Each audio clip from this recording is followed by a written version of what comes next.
ಆಮೇಲೆ ಅನುದಾನ ಹಂಚೋದ್ರಲ್ಲೂ ಇದೊಂದು ವಿಚಾರ ತಿಳ್ಕೊಳ್ಳಿ. 13.5 ಕೋಟಿ ಜಿಲ್ಲಾ ಪಂಚಾಯತಿ ಅನುದಾನ ಕೊಡುತ್ತೆ, ಸಮರ್ಪಕವಾಗಿ ಕ್ಷೇತ್ರ ವೈಸ್ ಹಂಚುತ್ತೆ. ಯಾವುದೋ ಒಂದು ಸಮಾಜಕ್ಕೆ ದುಡ್ಡು ಹಂಚಿದ್ದೆಲ್ಲ ನೋಡಿದರೆ ಕೇಳಿದರೆ ನಾವು ಈ ಜಿಲ್ಲೆಯಲ್ಲಿ 4 ಲಕ್ಷಕ್ಕೂ ಮೀರಿ ಪರಿಶಿಷ್ಟ ಜಾತಿಯವರಿದ್ದಾರೆ.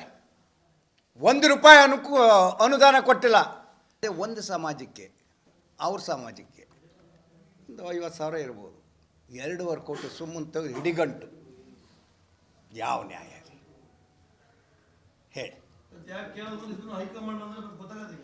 ಇವ್ರು ಯಾರು ಹೇಳಲಿ ಅಂದರೆ ಇವ್ರದ್ದೆಲ್ಲ ಒಂದು ಪತ್ರಿಕೆಲ್ಲ ಒಂದು ಸಣ್ಣದು ಬರಲ್ಲ, ತುಣುಕೋ ಯಾವ್ಯಾವುದೋ ಬರುತ್ತೆ. ಅದನ್ನು ಯಾರು ಹೇಳಿರಲ್ಲ ನಮ್ಮ ಜಿಲ್ಲೆಯಲ್ಲಿ, ಕೇಳೋರಿಲ್ಲ. ನಾವು ಕೇಳಬೇಕು.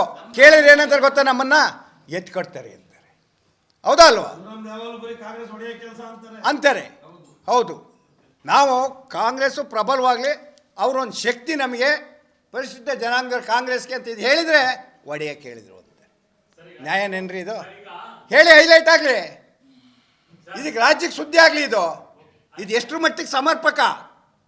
ಹಂಚಿಕೆಗೆ ರೀತಿ ನೀತಿ ಇಲ್ವಾ? ನೀತಿ ಅಂದರೆ ನೀತಿ ಬಿಟ್ಟು ಮಾಡಿರತ್ತೆ, ನೀತಿ ಕೆಟ್ಟರು ಅಂದರು. ಅದು ತಪ್ಪು ಅಂತೀರಿ. ಜಿಲ್ಲಾ ಪಂಚಾಯತಿಲಿ ನೀವು ಹೋಗಿ CEO ಕೇಳ್ಬಿಡಿ ಈಗಲೇ. ಏನು ಜಿಲ್ಲಾ ಪಂಚಾಯತಿಗೆ ಸರ್ಕಾರ ಅನುದಾನವನ್ನು ಬಿಡುಗಡೆ ಮಾಡಿದೆ, 13.5 ಕೋಟಿ. ಅದನ್ನು ಹಂಚಿಕೆಯಲ್ಲಿ ಎಷ್ಟು ತಾರತಮ್ಯ ಇದೆ ಅಂದರೆ ಅದು ಬಿಡಿಸಿ ಹೇಳೋಕ್ಕಾಗಲ್ಲ. ಕ್ಷೇತ್ರ ವಹಿಸು ತಾರತಮ್ಯ ಹೇಳ್ಬಿಡ್ಲಾ? ಕೇಳೇ ಬಿಡ್ತೀನಿ, ಬರ್ಕೊಬಿಡಿ. ಏನಾರವ ಶಿವಲಿಂಗೇಗೌಡರು ಯಾಕೆ ಒಬ್ಬರೇ ಸಂಘಟನೆ ಮಾಡೋಕ್ಕೆ ಬರ್ತಿಲ್ಲ ಈಚೆಗೆ ಅಂತ ಅವ್ರಿಗೆ ಯಾಕೆ ಕೇಳ್ತಾ ಇದ್ರು? ಒಬ್ಬರೇ ಅಂದ್ರೆ 2.5 ಕೋಟಿ ಹುಂಡಿ, 3 ಕೋಟಿ ನೋಡಿದ್ರೆ ನೋಡಿ ಆಯಿತಾ. ಇನ್ನು ಉಳಿದು ಯಾವ ಪಕ್ಷದವ್ರು ಅವ್ರು 1 ಕೋಟಿ, ಇವ್ರಿಗೆ 2.5 ಕೋಟಿ. ಮಂತ್ರಿಗಳ ವಿವೇಚನೆ ನಿಧಿ ಆಯ್ತಪ್ಪ. ಬಳಕೆ ಯಾರಿಗೆ? ಸಮಾಜಕ್ಕೆ ಕೊಡ್ತಾರೋ ಎಲ್ಲ ಕ್ಷೇತ್ರದವ್ರಿಗೂ, ಅಥವಾ ಕಾರ್ಯಕರ್ತ ನಮ್ಮಂಥವ್ರು ಸೋತವಿದ್ವಲ್ಲ, ಇದ್ದವ್ರು 6 ಜನ ಸೋತವರು, ಸ್ವಲ್ಪ ಕೊಡ್ಬೋದಿತ್ತಲ್ಲ, ಒಂದು 30-40 ಲಕ್ಷ. ಇದನ್ನು ಕೇಳೋಕ್ಕೆ ನಾವು ಬೆಳಗಾಂಗೆ ಹೋದೆವು. ಸತ್ಯ ಹೇಳ್ತಾ ಇದ್ದೀವಿ.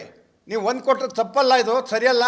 ಅಟ್ಲೀಸ್ಟ್ ಅವ್ರಿಗೂ ಕೊಡಲಿಲ್ಲ, ಅಂತ ಪರಿಶಿಷ್ಟ ಜಾತಿಯವ್ರಿಗೂ ಕೊಡಲಿಲ್ಲ. ನೀವು ಅಟ್ಲೀಸ್ಟ್ ನಮ್ಗಳಿಗಾರ ಕೊಡಿ, ನಾವಾರ ಕೊಟ್ಕೊತೀವಿ ನಮ್ಮ ಮೂಲಕ ಅವ್ರಿಗೆ. ಏನು ವೀರಾವೇಶ CM ಎದುರುಗಡೆ ಕೂರ್ಸ್ಕೊಬಿಟ್ಟೆವು ನಾವು. ಏನೆಲ್ಲ ಕೇಳ್ತಾರೆ, ನಮ್ಗೆ ಬೇಡ ಈಗ ಸಿಕ್ಕಿ ಮಂತ್ರಿಗಳಿಗೆ ಸುಮ್ಮನೆ ಕೂತ್ಕೊಂಡು ನೋಡಿದ್ರಪ್ಪ, ಸರಿಯಾಗಿ ಹೋಗಯ್ಯ ಅಂತ ಹಿಂಗೆ ಬೆಂತಿಟ್ಟು ಹೋದ್ರು. ಆಯ್ತಾ? ಇದು ಮಾಡವತ್ತು ಹಿಂಗಾಗಿದ್ದು ಸರಿ ಇಲ್ಲ ಅಂತವ. ಹೌದ್ರಿ, ಇದನ್ನು ಅವತ್ತು ನಾನು ಮುಖ್ಯಮಂತ್ರಿ ಎದುರುಗಡೆ ನೇರವಾಗಿ ಹೇಳಿದೆ. ಅಷ್ಟು ಹೇಳಲಿಲ್ಲ, ಮುಖ್ಯಮಂತ್ರಿ ಎದುರುಗಡೆ ಇನ್ನೊಂದು ಹೇಳಿದೆ. ನಮ್ಮ ಜಿಲ್ಲೆ ಕೆಟ್ಟ ಹೆಸರು ಬರ್ತಾ ಇದೆ, ಕಾಂಗ್ರೆಸ್ BJP ಸರ್ಕಾರ 40% ಲಂಚ ಅಂತ ಹೇಳಿ ನಾವು ಬಂದ ಗೆದ್ದು ಈಗ ಅದಕ್ಕಿಂತ ಹೆಚ್ಚಾಗಿದೆ, ಸರಿಯಾಗಿ ಬುದ್ಧಿ ಹೇಳಿ ಅಂದೆ. ನೇರವಾಗಿ ಹೇಳಿದೆ ರೀ, ನಾನು ಒಬ್ಬನೇ ಅಲ್ಲ, ಎಲ್ಲರೂ ಇದ್ರು ಸೋತರು. ಪಕ್ಷ ಉಳಿಬೇಕಾದ್ರೆ ಇವನ್ನೆಲ್ಲ ನಾವು ಕಾಪಾಡ್ಕೊಳ್ಳಬೇಕು. ಇದನ್ನು ನೇರವಾಗಿ ಹೇಳಿದರೆ ನಾನು ನಿಷ್ಠುರವಾದಿ. ಅನುಕ್ಷಣದ ಸುದ್ದಿಗಳಿಗಾಗಿ ವಿಸ್ತಾರ ನ್ಯೂಸ್ ಯೂಟ್ಯೂಬ್ ಚಾನೆಲ್ ಸಬ್ಸ್ಕ್ರೈಬ್ ಮಾಡಿ. ಹೊಸ ಸುದ್ದಿಗಳ ನೋಟಿಫಿಕೇಶನ್ಗಾಗಿ ಬೆಲ್ ಐಕಾನ್ ಕ್ಲಿಕ್ ಮಾಡಿ. ಲೇಟೆಸ್ಟ್ ಅಪ್ಡೇಟ್ಸ್ಗಾಗಿ www.vistaranews.com ವೆಬ್ಸೈಟ್ಗೆ ವಿಸಿಟ್ ಮಾಡಿ.